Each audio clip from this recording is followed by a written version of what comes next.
You're watching Detroit on Deck. Here are your hosts, Dave Cesefske and Josh Clark.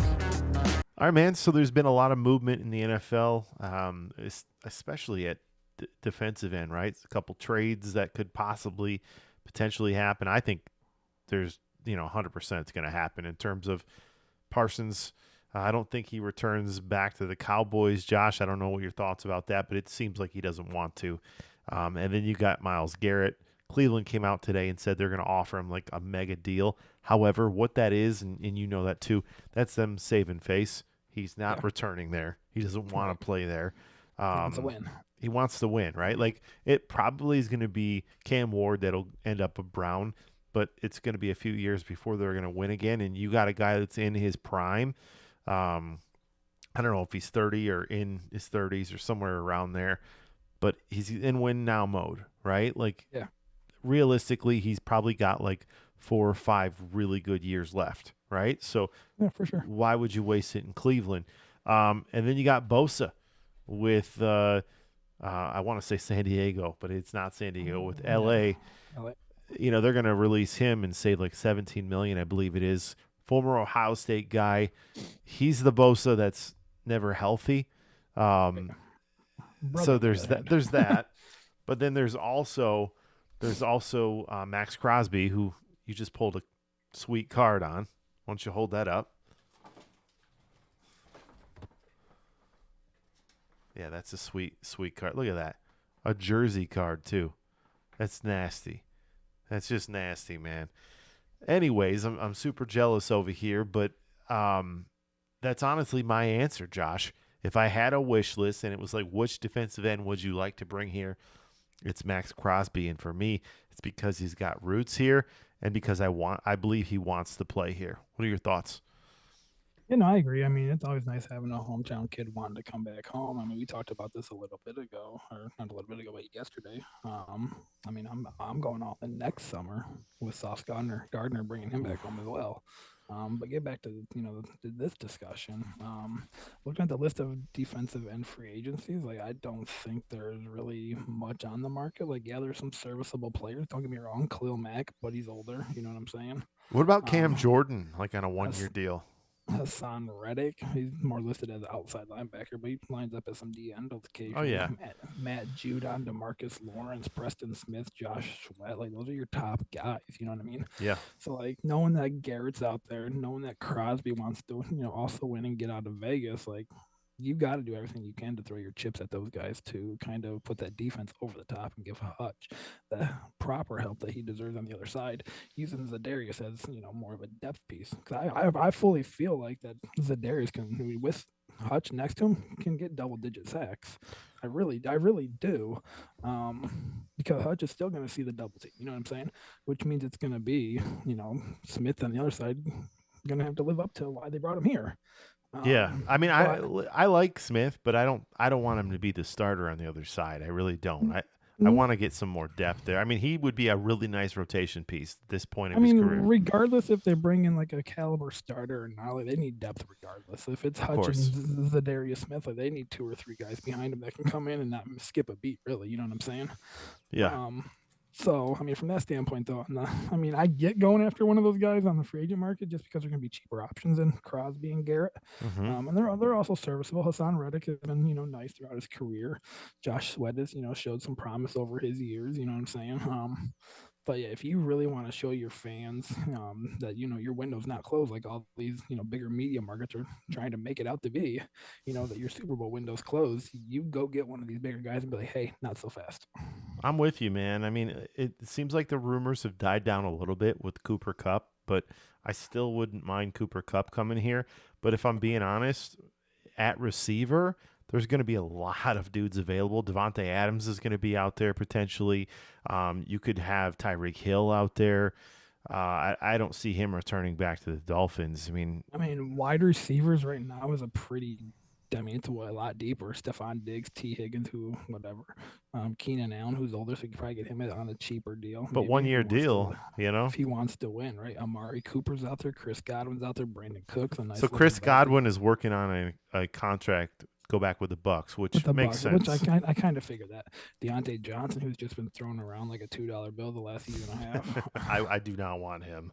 Right. DeAndre Hopkins, a nice vet piece. Mike Williams, a nice vet piece. Marquise Brown, Darius Slayton. Like And- there's some guys out right, there. You know and what we're I'm saying? talking for a number 3, maybe even 4, if you're including Right. Laporta. So Now, if you want to go down to the cheaper option guys that are going to play a 3 or a 4, you got Mac Hollins, a Tyler Boyd, a Zach Pascal, Zay Jones. I really Elijah like Mac Moore. Hollins. I know it's not a sexy Yeah. pick, but he's a really good receiver. I Big agree. guy. Even Elijah Moore, Braxton Berrios is out there. Rondell Moore, who's nice. Coming off an injury, but still a good player. Justin Watson's a bigger guy, with Mhm. KC right now. I mean, there's some guys down there too at that 3 and 4 position too that can really step in and play a big role. Yeah, there's a lot of names. That's the thing, right? Like, Brad Holmes is going to have a lot of room to do some things, but then you got the Commanders who got over 100 million. You got the Patriots who have over I believe is 120 million. So there's a lot of guys. Do I love T. Higgins? I do. I do not see him coming here. He's probably going to go back to the Bengals, and if not, he's going to go get the bag right somewhere I was else. gonna say if he doesn't go to the Bengals, I can really see him. Patriots. Dude, Patriots would be nice, nice little Drake blanket for Drake May. But dude, what's the one thing that Buffalo is legitimately missing? A number offense? one, right? Dude, Because you talk about going to get Miles on defense and maybe T Higgins, dude. Like all of a sudden, like they got to be the favorites. well, Josh, not even just that, right? Debo Samuel was going to get cut. It's another guy, right? Yeah. And I get he's had some injuries, but when he's healthy, he is a dude, right? He's the number one. And Josh Allen's done all this with these guys, in rookies in terms, they have a receiver there, Keon Coleman. He's good. And Shakir is nice. Right. But you got to get a one. Got to. I agree. Yep. So that's been their issues when they come up, against the likes of, a Kansas City, a potential, Cincinnati if they're healthy next year. You know what I'm saying? Like these powerhouse offenses, like that's literally what they lack is that true number one to go downfield and make a big play when it matters. Yeah. So if we had it our way, Josh, I mean, if you had to pick 2 guys that come in here realistically, for me, it starts with and Crosby, I think is realistic. Yeah, you're probably going to have to give away 2 first-round picks and maybe even a third, but I would do it. However, one of the other most realistic things I could see them doing is bringing in a number 3 like Cooper Kupp, and I do believe at this point of his career he can be a guy that fits in that third role, and at some games, like you saw last year, he can come in and be Cooper Kupp, right? Or then other games you rest him a bit. Maybe he doesn't get as many targets because you got J-Mo who's on the rise, right? You've got St. Brown who's your number 1 right now and moves the chains, but over the top guy and and a guy that can still make big plays. Cooper Kupp, man, he just moves the chains, right? So if you had, and I understand you're like, well, don't they play the same role? Yes, but at the same time, man, when we had Josh Reynolds here a couple years. What was he? He's a chains mover, right? Yeah. Why not bring a guy like Cooper Kupp in here that's played with Jared Goff? Right. Yeah. That chemistry is valuable, especially when you get on the bigger stage, championship games, potentially a Super Bowl, things of that nature. So, yeah, Cooper Kupp in terms of the receiver position, I would kind of agree. Just it's honestly for me, it's going to be determined on that price tag. Yeah, I'm with you. Because Cooper Kupp's a name, you know what I'm saying? He could be looking for, his last big deal, you know what I'm saying? Because the injury history, things of that nature. He could be like, no, I'm not going to Detroit even though I love golf, you know what I'm saying? Right. He could be looking for, that 8 to 10 mil a year still, and I think that's just a little too rich for Detroit. Yeah, I agree, man. And you know what? What concerns me is if we miss out on some of these guys and we lose them to teams that really are on the rise. Like I say, the Commanders over 100 million, like they've got money to go get Myles Garrett and somebody else, right? Like they've got a lot of room there. And that's a team, let's be honest, man, they dusted Detroit. They did. They took care of them. Yeah, I mean, we're not going to get into that right now. The defense, injuries, but still, they did beat them. Defense beats them. I would hope so, right? Yeah, they would. That's why I'm excited. They play the Eagles and the Commanders next year. Like, let's see what a healthy Lions team can do against those guys. I think they lack some. Well, the team's going to take a step back for sure. We've agreed on that. And a couple win. You're not going to win 15 games, but like right, schedule's just too tough. Right, but could they win the division? I expect them to. For sure. But so realistically, a couple things that I would like here, and I don't really see it in free agency, and I know they're not going to draft one at all. But I would love to see this offense. Like, what is the Patriots best known for during their successful years? Getting the ball to their running back. I mean, Like Tom Brady and his offense has been successful in a tight ends. two Yeah, of tight end course. system, Of course. tight end system. Is Jonnu I Smith would a free agent? the top tight end right now I'm seeing right now is Tyler Conklin. No, thank you. Gross. You Now know I'll what I'm draft saying? somebody. Well, that's what I'm saying. But you're not going to find anybody. I mean, maybe Gunnar Helm out of Texas, who's projected to be a third, fourth round pick. Wouldn't be mad at that. Colson's gonna be gone. Yeah, Colson and Tyler Warren are both going to be first round picks. Tyler Warren, I'd draft before him. Believe it or not, I think he's a I would too. star. Yeah, I would too, honestly. But that's one thing that I would like to see is a two tight end system moving forward here, especially in those 3rd and 7, 4th and 4 type situations, because we go for it on 4th down a lot, and a quarterback's security blanket in those situations are your tight ends. No, I typically. agree. You know I agree, saying? but also I don't see the player on here though that I would. I mean, there's no player I have in mind, but there's not like the caliber of player on the free agency list that I would like to see them bring in. But that's like a position that I feel like could be added more depth wise. I mean, here's the thing, man. You're gonna have some cap casualties, right? Things can happen. They can bring in a guy that can do some things. Might not be a top tier guy, but it can be somebody that can do some things. Jonnu Smith actually earned himself the bag last year with the way he played with Miami. I believe he's on his last year there, but I just don't want to see some Austin Hooper or something like that. Like give me somebody that can actually do something. Yeah, and I know that, and he's going to keep being a guy that goes from team to team until he's done. He's one of those guys that you're like, okay, if you bring him in, it's like Kobe Parkinson or somebody like that.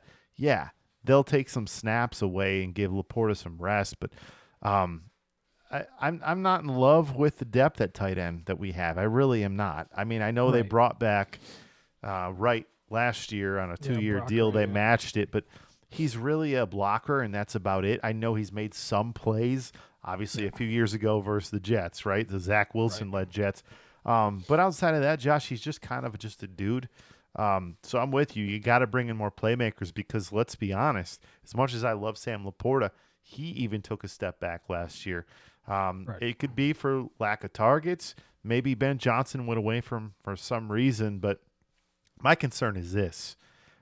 This new offensive coordinator, we talked about Morton coming in here. He got fired from the Jets because what? He wasn't running the ball.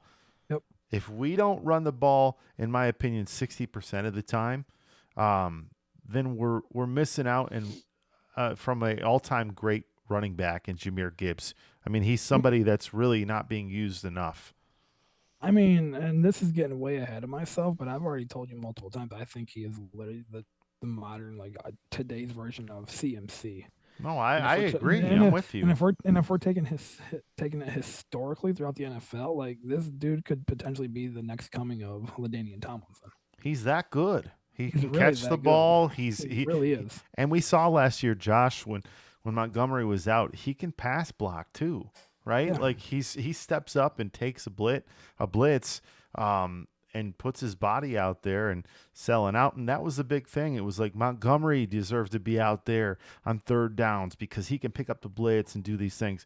But the thing is Montgomery, I like him, but he's not nearly the player that Jahmyr Gibbs is. And we saw, okay, Monty's expendable at this point. Can somebody else step in there and do that role? I think yes. Now, he's not going anywhere, but I think that this will probably be his last year in Detroit. I believe that because I think he could be a cap casualty next year. What are your thoughts? I mean, I agree. I mean, I do agree with that. Jahmyr Gibbs, he's just proved to be too valuable. He's got to, increase his, touches in the red zone by probably at least 25%. I mean, last year he only touched the ball 44% of the time in the red zone. You know what I'm saying? And then led the league in touchdowns. Exactly. So you increase that by 2025, you're still only talking 75% or whatever, which Yeah, is crazy. You know what I mean? So just getting that jump right there right. is probably going to up him to 2025 or to 25, 27 type of touchdowns. You know what I'm saying? If I'm he would with have you. got those touches last year. But my next thing in terms of the need that I feel like we need somebody behind Taylor Decker. Like Yeah. the guy he's injured too much. He really is. It's But definitely Frank is. too, man. Frank is getting up there, And and he's Frank too. So okay, let's just break it down into the offensive line then, instead yeah, of just one position. But like I was gonna say, the tackle position where uh, break whatever whoever it is I just said. I got a thought, and you tell me what you think about this. So a cap casualty this year that's been predicted because of how he played after his injury was Jonah Jackson. He played here for a few years. Why Yep. not bring him in as depth? That's a Yep. guy you can plug in there that Yep. knows the system. He's played here. He's comfortable. There's Um, multiple positions. yeah, and he's an Ohio State guy, but he's a really good guy to have in rotation. I think he proved that maybe he's not one of your guys that you can say, hey, he's going to be here the next 6 years and hold down this guard spot. But Right. if somebody's hurt, which we saw last season, right, we were putting Yep. in guys that really we didn't trust, and Goff played poorly because of I it. agree. So, and it caught up So to us. no, I agree 100%. And from the Decker situation here, like these are the top tackles on the board that I would like. There's two above these guys, but I think they're just too much. Like Cam Robinson's $18 I million. love Cam It's Robinson, but yes. he's projected 18 millions, and then Joseph Noteboom is projected 14 and a half. Like, no, thank you. And then No. after that, we drop down to 7.5 million per year is like what they're expected to get. Ronnie Stanley. Yeah, I mean Ronnie Stanley for the Ravens. Yep. There's no way in heck they let him walk. But I'm with you. He's a free agent though, so I you never. And he's unrestricted. He's not restricted, so any team could just blow him away with an offer and he could leave. You know what I mean? and they got it. Yeah, I mean that. This next guy I like, but he's a little older, and we already got one of those guys in Zeitler. So I don't know how you feel about this, but Tyrone Smith. Yeah, I mean he's got some injuries with false starts or some issues with Right. false starts. Um, at one point, one of the best linemen in the game with Dallas, right? So, but he's kind of come off that a little bit. He is up there. What is he? 35, 36? He's And he's 34. He's 34 well, right now. so maybe he's got 1 or 2 more years left. Okay. Right. Listen, Zeitler played well at times, but I think his age caught up with him as we saw. Yeah. I wouldn't bring him back. I personally wouldn't because I just don't know what you're going to get. Now, Yeah. they love him there. They're Right. probably going to offer him something. Is it going to be enough? I don't know. If it's a 1 year deal, Josh, I'm okay with it. But Yeah. after that, I'm done. It's just a little long on the tooth. See, but here's the thing though too. Zeitler is also a free agent, so we gotta replace that guard position. And Of so course. these are the top guards right now. We got James Daniels with Pittsburgh, Patrick McCarry with Baltimore, Will Hernandez Arizona, Nate Herbig Pittsburgh, Ben Bredesen Tampa Bay, Former Michigan. Yep, Mekhi Becton Philadelphia. No, I do not want him. Cody Whitehair, Dalton Risner. Yeah, now we're just getting into guys where we could just say anything. Any name. That's literally the top 10 though, like in order. It's literally the top 10 in order. Right, right. Yeah, I mean, listen, I believe. I mean, there's two names above I didn't mention though. Zach Martin, 18 and a half projected, and Brandon Sheriff is projected 16 and a half. Like that's just too rich. Yeah, and when we have holes like we do, it's not going to happen, right? I'm with you. I think they might try to listen. They have Mahogany, who they believe can step in there, and they think he's going to be decent. Why not give him a chance? He graded out really well in the one start that he did get. So he did. I'm okay with giving him a shot and going from there. You're obviously going to listen. You have got to in the draft, if you have the draft picks, unless you're bringing in a defensive end, you've got to get more depth on both lines, defensive line and offensive line. We both know that. I mean, but also, Josh, the other thing that scares me is this: you got to have another corner out there because you're not starting Ennis Rakestraw on the other side. That was going to be my next point that I was going to make to you, depending on when we got to the cornerback conversation. Is so with that salary cap that they have, like we have Arnold, we have Rakestraw, like we have Vildor. We have all these young dudes. Like, we need to bring a Yeah. vet or two. We need to bring minimum probably 2 vets in here. You know what I'm saying? I think we believe Carlton Davis is going to walk, right? He's going to want too much. I mean, I do, but I would personally be okay with throwing the bag at him for like maybe a 2 or 3 year deal. I'd love to. I just don't know that. I don't know that he wants to come back here. I think Davis has played in Florida before, so I just that is fair. you know what I'm saying? Like that is fair, but yeah. In terms of actual cornerback free agents, though, right now Carlton Davis is at the top of the board. I agree, as he should be. 14.5 million. Now I threw out something. You're probably going to say the next guy. Go ahead. Charvarius Ward. I love Charvarius Ward. He's the next guy on this list. Then we have DJ Reed projected 11 million. Jonathan Jones, Byron Murphy, Jeff Okuda, no thank you. Kendall Fuller, Rasul Douglas, Stephen Gilmore, Mike Hilton, Dante Jackson, CJ Henderson, Shaquille Griffin, and I'll give you number 11 on this list because he used to be once upon a time an All-Pro, and that's Tre'Davious White. Okay, so here's the thing. Tre'Davious White obviously had some knee problems, but I mean, why not bring him in and give him a look? Here's what frustrates me though, man. I wanted last year. They went out and got Carlton Davis. I love that. I really wanted L'Jarius Sneed. Now he's stuck there with the Titans, and rumors didn't the Titans give up a first round pick though, or second round pick or something like that? I think it was something wild, but the rumor has it he's not happy. I mean, shocker. He went from Kansas City to Tennessee. Well, nobody's happy there, right? But right. I mean, he's not happy there. I don't know, man. I mean, you got what if you're looking at down the list there, you got what Chidobe Awuzie. He's had some decent moments. So I have 2 guys here that are relatively cheap according to their projections here. I'm curious what you would feel about them. One of them is Super Bowl champion Avonte Maddox. His projection is $2 million per year. So he played in Michigan, right? He went to high school around here. Mm-hmm. Yeah. So and then my second guy did too. Who's that? Oh, Darius Slay, big play Slay. Nope, Jordan Lewis. Oh, okay. Jordan Lewis, former Michigan Wolverine. He's projected $2.8 million per year. I've actually heard Jordan Lewis's name connected with Detroit quite a bit this offseason. So that why would not be bring? So I mean, you're talking about potentially under $5 million for 2 like really solid cornerbacks per year on average. Okay, you sent me something about Darius Slay. Okay, here's my thing about him. You talked about needing a veteran. Bring him home, man. I mean, like, I'm okay. Listen, maybe he's not big play Slay anymore, but I still believe that Darius Slay is better than any other cornerback outside of Terrion Arnold on that team. He might be better than Terrion Arnold because he didn't really grade out well last year, if we're being honest.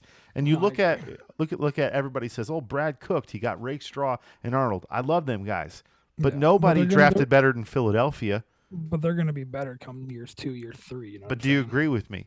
No, for sure. I mean, like everybody said, Cooper DeJean couldn't play corner because he's white. We were at the draft in Detroit last year. We were yelling for Cooper DeJean. We were literally yelling for Cooper DeJean. That's what I'm saying. It was always the conversation of like, oh, white dudes, they don't play corner. It's like, dude, I'm telling you, this guy is generational, and he proved it in the Super Bowl. Yeah. I mean, he's a great player. He's a playmaker. He could have helped his team. They wanted Terrion Arnold. They fell in love with him. I like Terrion Arnold. I do. I don't know if they fell in love with. I don't know if they fell in love with him or if they fell in love with the SEC. Well, fair. Either one, no. But like, you know what I'm saying? In my opinion, and you liked that pick when they made it, and I did. I still like the pick. You know, a couple years down the road, like. But he did not play well this year. You know. No, that. I agree 100%. But like, you know, like we were at the draft, we talked about it. Like, to me, Terrion Arnold was number 3 on the big board for the Lions. If I'm in, I agree. I agree. Of that pick. Yeah, so. I mean, so we'll see what happens, man. But here's the thing: if you have Aiden Hutchinson and you got one of these big-time defensive ends, I mean, St. Brown said it on his podcast. You don't even need corners. So just at that point, it changes your whole defense because we already know the safeties. We got the best 2 safeties in the game. Right. So and then you get healthier at linebacker. Yep. You're getting Aiden back. Aiden's going to have like 20 sacks this year. Yep. I believe it. He's going to come back with a vengeance. So Get him help. I agree. I agree with you for sure. Like Aiden needs some help along the defensive line. I mean, obviously DJ Reader needs to stay healthy. Elaine McNeil needs to come back healthy. Obviously Zadarius needs to step it up a little bit, which I feel like he will with Aiden back now, taking some pressure off of him. But the one piece that I really want to talk about here, which I feel like could be a potential big loss, and he's projected to leave the Lions to go with a former coach, that's Derek Barnes. Ooh. How do we replace Derek Barnes? That's a big hole. Derek Barnes. I mean, okay, so Derek Barnes, so you don't think he'll bring him back? Because I could see them offering I can something see it as well, but have you seen like his projection of like what he's potentially asking for? off of injury. Yeah, he's asking for like 13 mil a year. Yeah, I'm not going over 8 personally. That's what I'm saying. Like, no. so I don't see it. You know what I'm saying? And I mean, linebacker position is relatively blah. You know okay, what I mean? so here's my question to you though, Derek Barnes. I mean, can you plug in Rodrigo? I mean, you can, but I just saw somebody that actually I don't understand why he's number 7 on this list. He should be like number 2 or 3 maybe. Who is it? Dre Greenlaw. Well, because injury, right? That's it. I mean, I get it. He's 27 years old though. He's projected 10 mil a year. I feel like that's kind of a bargain for him. I don't know what it is, man. I mean, I've seen his name all over the place. Why San Francisco wouldn't want to bring him back is beyond me. It's crazy, right? I mean, he's a playmaker, and they're going to have some cash. Why? I mean, it's like, why would you let Fred Warner rot there? Right, exactly. I mean, I don't get that. And it all honestly started when they got rid of Alden Smith all those years ago. Like, sure, he had some off-the-field issues. But I'll tell you, Alden Smith was an all-time great pass rusher. That's kind of when the decline of that defense started, though. You know what I'm saying? It's like, oh, he's going to ask for too much money. We're going to let him go. You know what I'm saying? And then they let somebody walk. I don't remember who it was, but they let somebody else walk to, I think, the Jets. Yeah. Well, they had one dude quit on them, right? So here's the thing, man. They've had great linebackers there. Patrick Willis, Bowman. Navarro Bowman was a stud. He was a stud. And then obviously Fred Warner might be the best of them all. I mean, he's been incredible, right? But here's the thing. They just don't finish, man. So I don't know. Maybe he would want to leave there, but the problem is this. I love Detroit. I love the Lions so much, and I love their success, and I love Dan Campbell. But, man, I hate the cold. And I know these players got to hate the cold. When you're a millionaire and you have the opportunity to go anywhere you want, like Miami, we're going to have to overpay. Right. San Francisco, right. Houston, Dallas, like New Orleans. Like, you're talking. Nobody's going to Duval. Right, Jacksonville, like Tampa Bay, like Atlanta, like there's all these warm climated, cities during the wintertime. Nobody wants to come to Detroit, Chicago, Indianapolis, even though they play indoors, like Cincinnati, Cleveland. Like nobody wants to come here. I agree. Unless they're drafted here, you're not going to get anybody here. No, and we've struggled with that with every sport. Just because of the cold climate. I agree. Like nobody wants to come. Oh yeah, let's go out to 8 Mile tonight on December 29th. Like no, you could be when you could literally be on the beach in South Beach. You know what I mean? Like, if we're not trading for the dudes, they're not signing here. It's been that way for years in every sport. Maybe the outlier has been hockey, but that's because it's hockey and it's cold, right? Like, but every other sport, it's like, yeah. How'd you get Rashid? You traded for Rashid, right? In terms of for the Lions, how'd you get Ben Wallace? You traded for him. How'd you get Chauncey? How'd you get Jared Goff? Jared Goff was never signing here.